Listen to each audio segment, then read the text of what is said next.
Assalamualaikum warahmatullahi wabarakatuh, teman-teman semua, selamat datang kembali. Kali ini saya membuat video tentang slide yang beberapa waktu ini sudah beredar. Ini katanya memang bahan juga untuk rakor yang kemarin sudah dilaksanakan dan yang belum dilaksanakan di beberapa region. Nah, kali ini memang perlu untuk kita bahas agar mungkin yang kemarin tidak menyimak grup bisa untuk menyimak bagaimana kita kemarin menganalisa dan membedah tentang slide ini satu persatu. Karena kebetulan kita kemarin juga menemukan ada di slide 6 itu yang agak menggelitik kita karena itu terkait dengan mapel gemuk.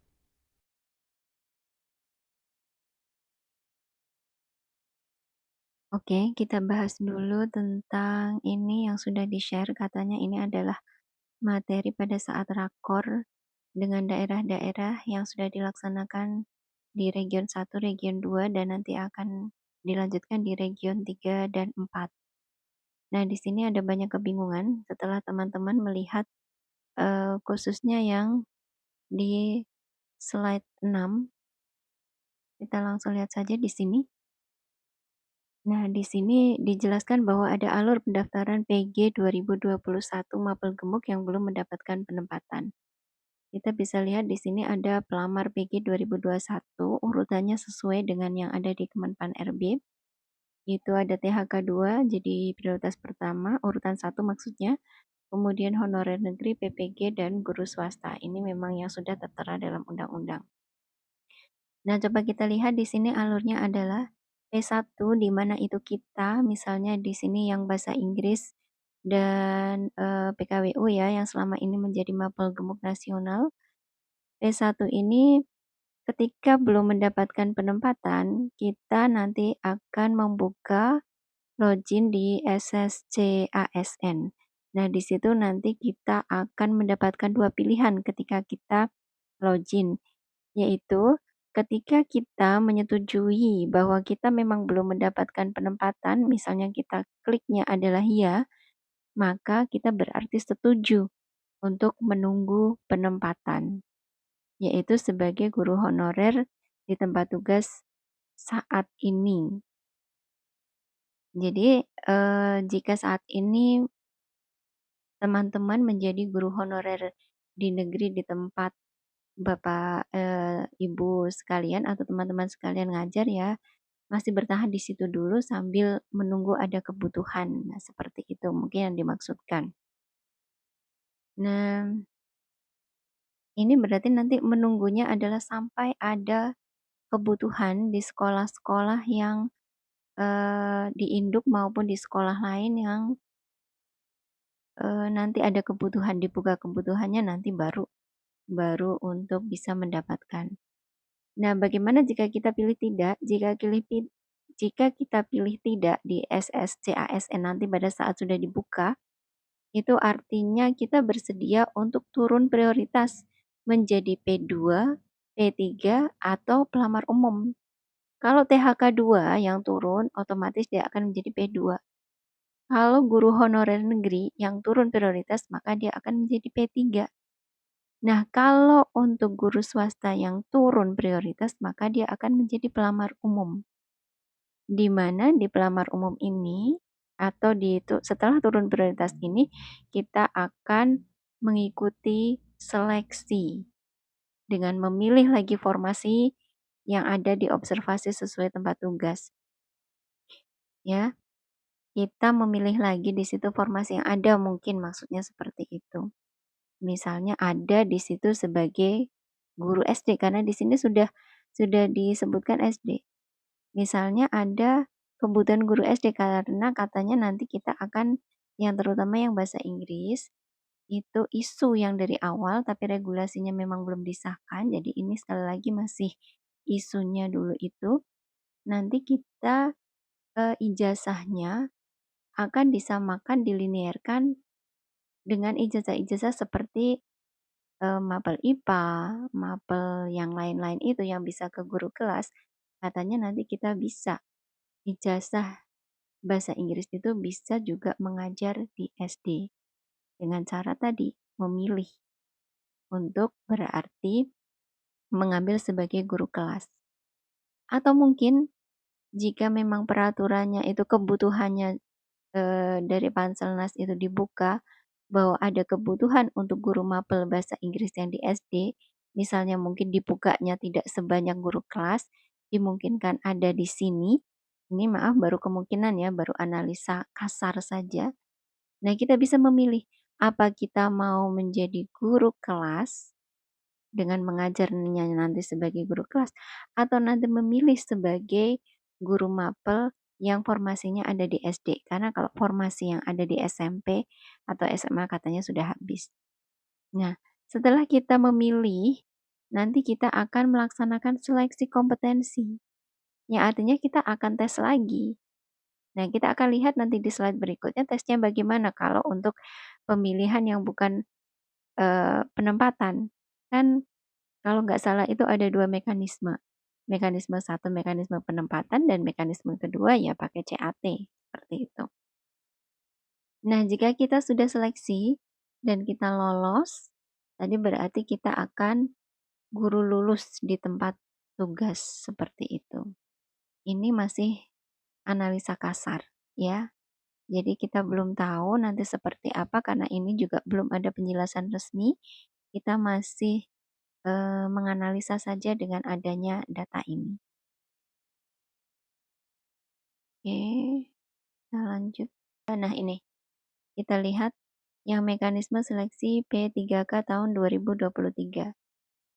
Jadi, ini ya, ada 2 yaitu seleksi pertama adalah penempatan, yang kedua adalah seleksi menggunakan CAT. Kalau yang penempatan, itu berarti kita-kita yang merupakan passing grade dari 2021, artinya kita P1 semua ada di sini nih. Guru telah memenuhi nilai ambang batas pada seleksi tahun 2021. Jika masih tersedia formasi, jadi nanti akan ditempatkan. Nah, di sini mungkin akan kita bahas. Di sini ada mekanisme penempatan guru PG tahun 2021. Ya, di sini ada 62.000 guru yang telah memenuhi nilai ambang batas pada seleksi P3K tahun 2021 ditempatkan di satuan pendidikan berdasarkan ijazah atau sertifikat yang dimiliki dengan mempertimbangkan kebutuhan dan kuota formasi yang tersedia. 2. Individu ditempatkan di tempat tugas masing-masing sepanjang kebutuhan tersedia. Apabila tidak terdapat kebutuhan di tempat tugasnya, maka akan ditempatkan pada satuan pendidikan yang membutuhkan. 3. Prioritas penempatan dilakukan berdasarkan urutan kategori pelamar. Tetap ya, ada THK 2, nomor 1, nomor 2-nya adalah honorer negeri, nomor 3 adalah lulusan PPK, dan nomor 4 adalah honorer swasta. 4. Pada masing-masing kategori dilakukan urutan berdasarkan nilai yang diperoleh pada hasil seleksi tahun 2021. Jadi ini tetap ya, kalau memang masih ada THK 2, nanti yang akan menempati duluan adalah THK 2.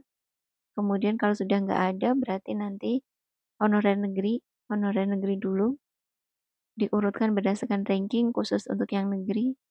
Kemudian kalau ini sudah habis, masih ada kebutuhannya, berarti nanti yang dapat penempatan adalah lulusan PPG dulu.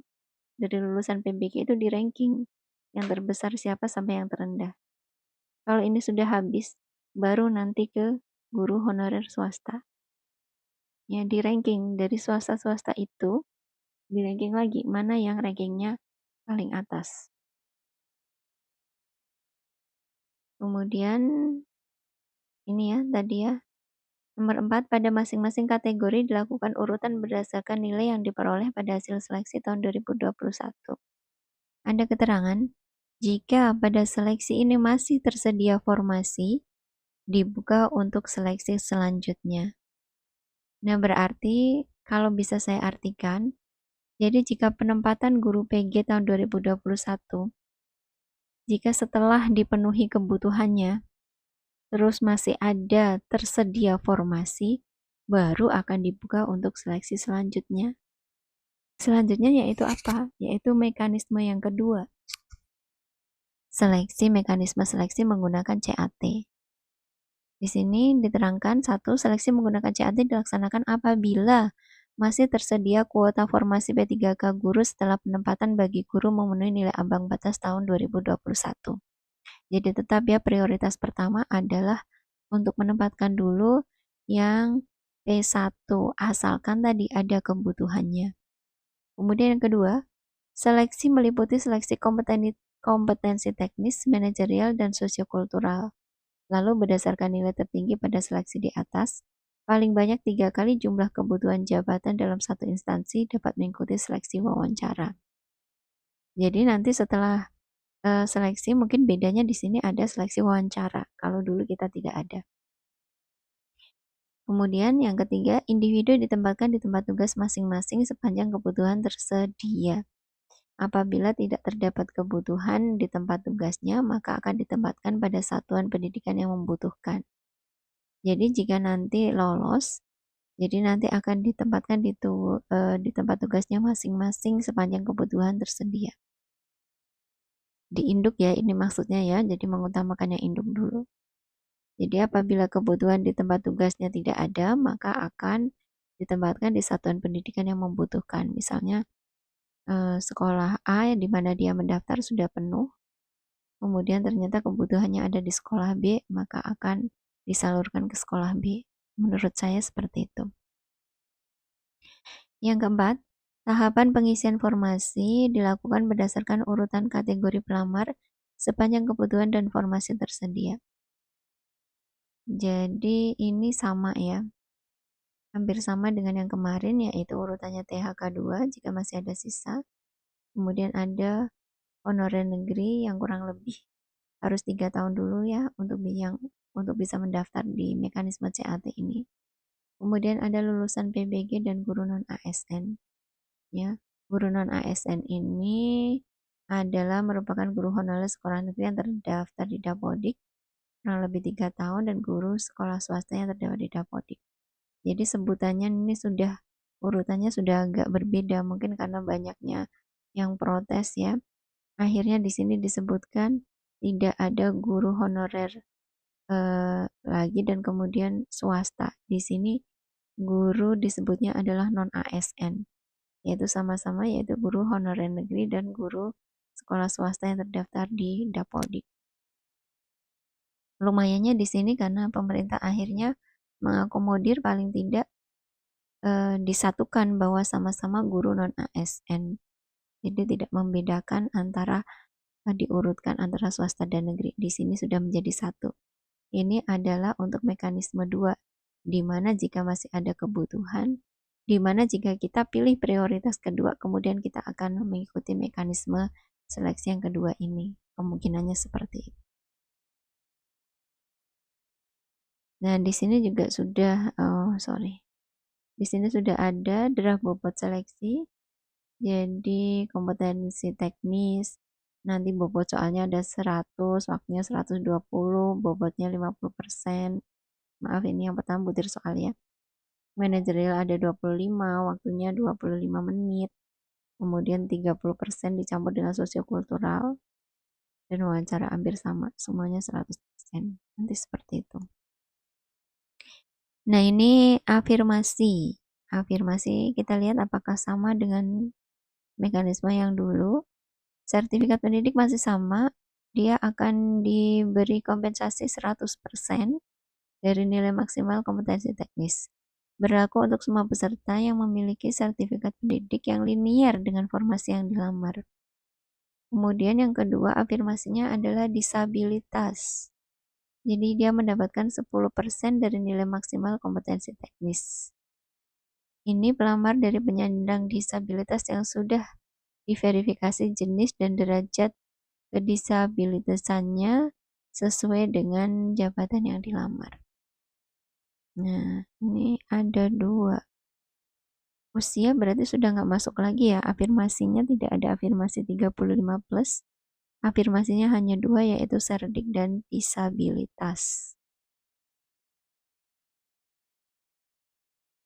Kemudian ini slide berikutnya adalah mekanisme seleksi penggunaan CAT. Nah, seleksi CAT dilaksanakan oleh Panselnas, kelulusan seleksi kompetensi ditentukan, kemudian seleksi wawancara. Jadi nanti bedanya seperti itu setelah CAT, kita misalnya sudah lulus, nanti kita ada sesi untuk wawancara yang membedakan dengan perekrutan yang kemarin.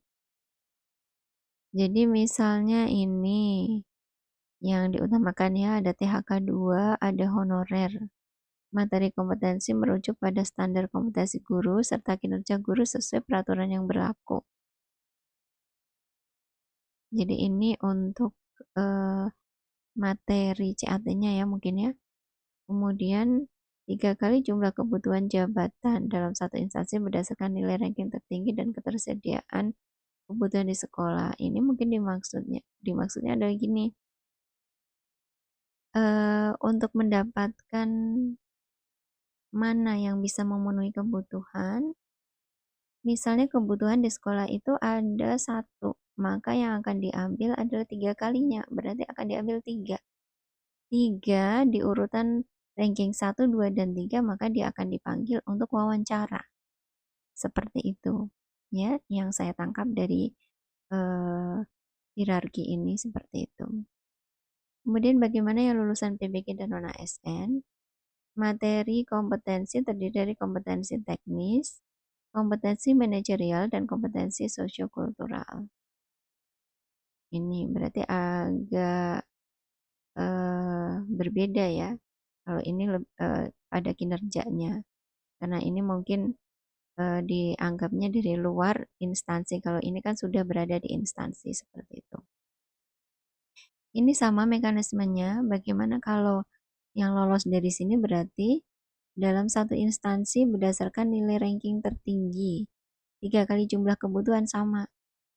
Tapi mungkin ini sudah tidak ada urutan seperti yang kemarin ada PBG ketiga, kemudian non-ASN kedua, dan swasta keempat tidak. Ini mungkin dipersaingkan secara bebas antara lulusan PBG dan non-ASN, di mana non-ASN ini terdiri dari honorer negeri dan juga dari swasta tadi.